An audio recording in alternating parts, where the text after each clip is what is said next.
Time for a check on the media sector's performance on the share market this year, and we're joined by Evan Lucas from IG. Evan, good to see you.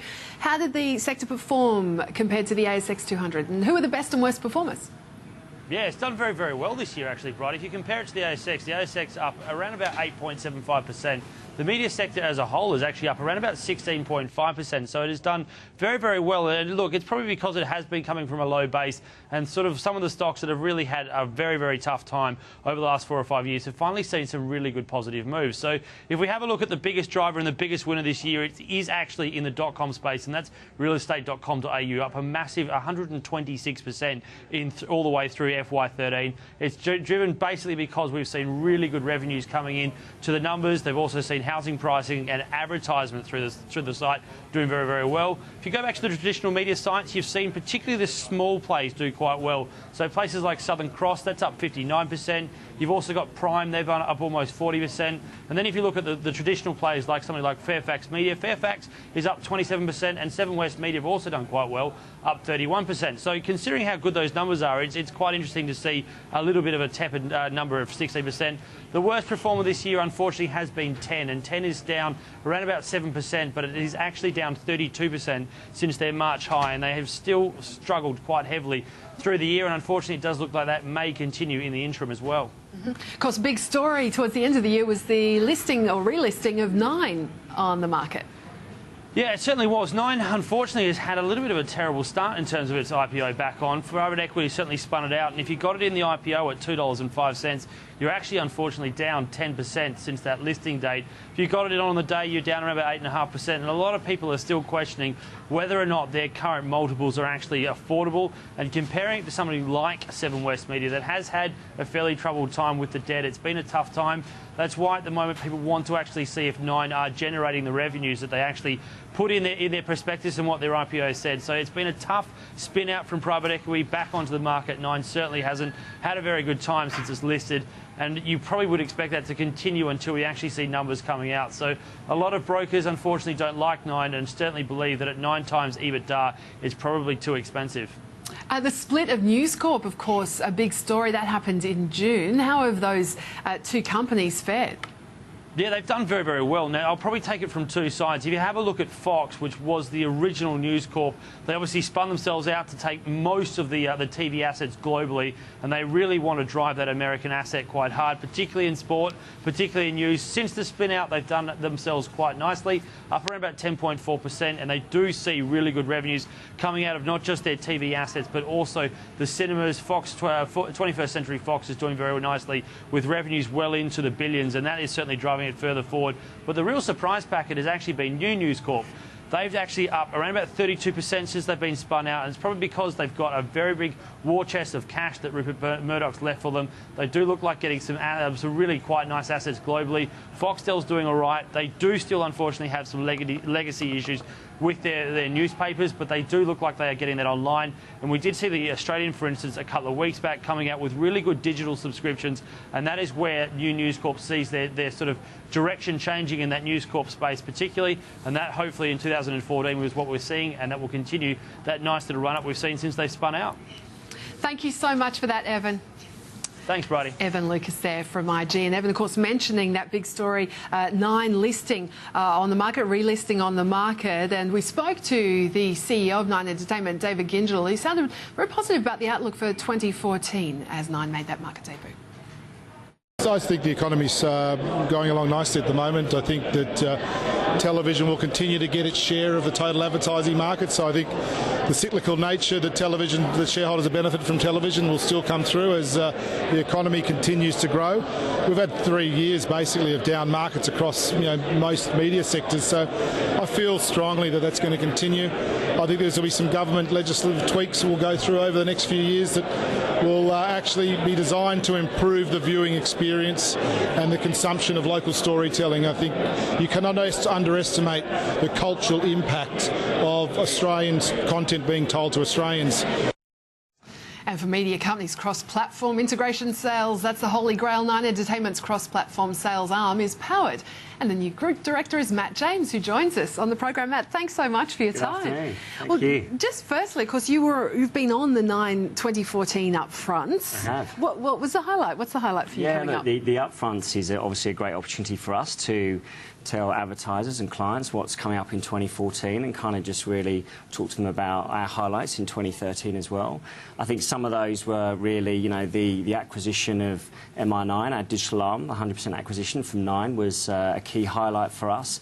That now gives us, total control over our digital future. It also, strategically gives us the best of both worlds in terms of, retaining a partnership with Microsoft and the world-class technology devices and the 15.4 million ID customers that we have in market today, alongside the power that is going to be the programming, talent, content and assets that comes with Nine Entertainment Company. So that was a good highlight for us. Alongside, talking about our Jump In story. So Jump In for us is our second screen experience, and this year, or so in 2013 and into 2014, we continue to develop that as a mobile and tablet platform, and actually we've been developing some incredibly cool complementary experiences off that. Our State of Origin app and experience was, you could have 16 multi-camera angles while you were watching the game, complementary. So through the game, you could, see the tries, the best moments, and obviously a delightful big fat streaker running across in 16 views. Redefined spot the ball competition. But, and the development of that now for us in terms of jumpin.com.au into now a catch-up TV service into next year. Is cricket now part of that too? Cricket, or is that separate? Yeah, it's separate. It will be eventually. Okay. But that ultimately for us then becomes, our responsive web platform. Of course, as well as our partnership with the Daily Mail, recently announced going into next year. So, Daily Mail for us, it's 57 million people visit the Daily Mail in terms of across the world. So there's already about 1 million Australians that visit the international site. So that's going to be pretty exciting, as well as then obviously the great lineup into 2014 from a programming perspective. All those assets sound like, you've got some great reasons there to keep the numbers growing. Did you lose anything with the Microsoft when they weren't sort of part owned? I mean, some of that Hotmail traffic, but it sounds like you might be making up for that. No, we didn't. Look, there was, slightly, but we've made up with it now in terms of the products that come through Microsoft and Outlook and Skype. We still have the audiences there. In fact, we're actually growing our ID customer base with Microsoft. When you then start looking at that from an integration perspective against our 10 million Ticketek customers and the 9 audiences and the strength that we've had in 2013, then we're in a pretty powerful position now. It means that we can start to really bring some significant experiences to advertisers and clients into next year. So it's just going to move from strength to strength. As digital grows too, where do you think you're taking the ad dollars from? Is it print? It's across the board because it's if you certainly over the next 2 years, right, you are obviously going to see the growth of the cross-screen experience. And actually what you're finding is, particularly with the growth of mobile, is the mobile, there's no cannibalisation in the market. It's actually, media consumption is actually growing due to mobile. In Australia alone, what are we? It's 45% tablet penetration. That's set to grow another 5-6% into next year. We're going to be at 80% penetration in mobile. So actually the spends are coming across the board. The print is obviously going to be one of those mediums that will suffer, but certainly, print magazines. We've seen a bit of change at Yahoo 7 late in the year. Some interesting appointments there. Is there going to be game on between you two guys next year? Are they your sort of big competitor, if you like? Yeah, look, we'll always go head-to-head, clearly, with 7 Network and Yahoo 7. And obviously, the same for us at Nine Entertainment Company. We both have great content that sits at the heart of what we do. If we don't have great content, we can't ultimately connect with Australians.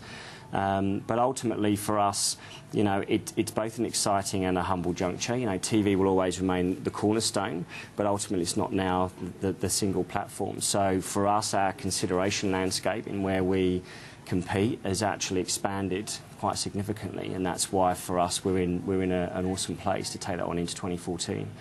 And the challenges for you next year, I mean, I guess it's the thing about digital is it's a low entry, isn't it? I mean, anybody can, bloggers out there, you can get competition from everywhere. So is it sort of get big or get out? I mean, is that, you've got that head start over everybody?